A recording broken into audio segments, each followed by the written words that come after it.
Hello, happy Psalm 72 day. Wow, this psalm got me right from the very beginning, and I'm going to relate it to my personal life to you here in a minute. But before I do, let me ask you a question. Have you ever prayed for something so so desperately you prayed for something, you wanted something, maybe it was something somebody else had, or something you really believed you deserved, or things would just be so much better if you had fill in the blank. Have you ever prayed for something like that? Have you ever prayed for something like that and then not long after found yourself praying to get help from or help with the very thing you prayed for? I know I have. I'm guilty. And let me just tell you about one that's very close to home right now. Oh my goodness. It's like I'm in this season of singleness. I have been divorced and single now for for 10 years. And I find myself often praying for a companion, for the Lord to align me with a man after his heart that I could do life with and have connection with, and we could honor God in our relationship with. You know, Lord, bring me a man, basically. Lord, would you bring me a someone that I can spend my life on earth here with, do life with? Of course, I wanted to honor you, but I want a human man, Lord. And and I thought, as I was reading Psalm 72 right out of the gate, it says, "Oh God, make the king a godly judge like you, and give the king's son the gift of justice too. Help him to give true justice to your help people, honorably and equally to all." Why am I laughing about that? Quite frankly, the only reason somebody would be praying for that is because whoever the person that is king now or was king in the past didn't lead honorably and equally to all. Why else would you pray for that?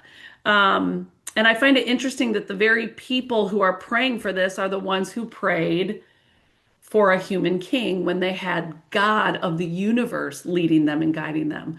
The Israelites were literally being brought out of Egypt by God's hand through his servant Moses.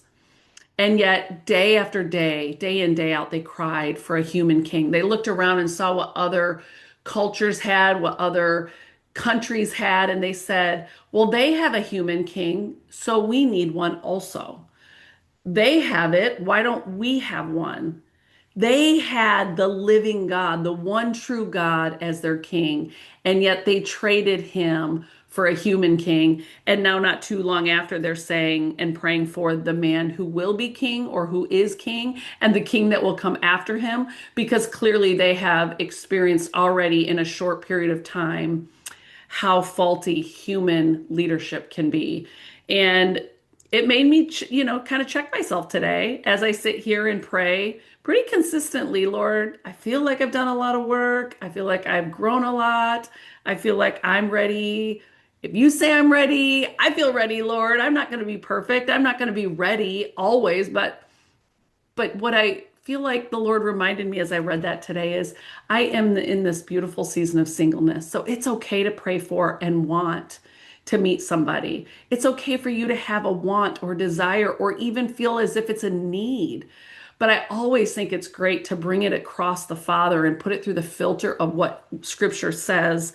And I was reminded today that while I may think that something else might meet a need that I have, a longing that I have, and done according to the Lord's will and purposes, it probably will. It'll exceed my expectations. But it's also important to remember that the only thing that will be honorable and equal to all, that will be lasting, that will be trustworthy, will be good across all seasons is our relationship with the Lord.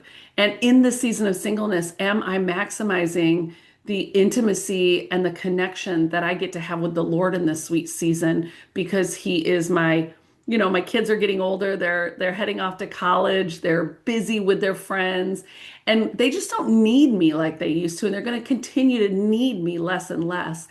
As I look to walk into that next season in my own life, am I also celebrating the season I am in right now and the season I have right now with the Lord, where I can just have his undivided attention and he can have a lot of mine? I just, It really caused me to pause this morning as I read this because I was probably praying for that last night before I went to bed. And I probably prayed for that as I opened my Bible this morning to read the chapter for the day, Psalm 72. And I love the Lord's sense of humor because he reminded me very quickly how all the Israelites so badly thought a human king would solve all their problems.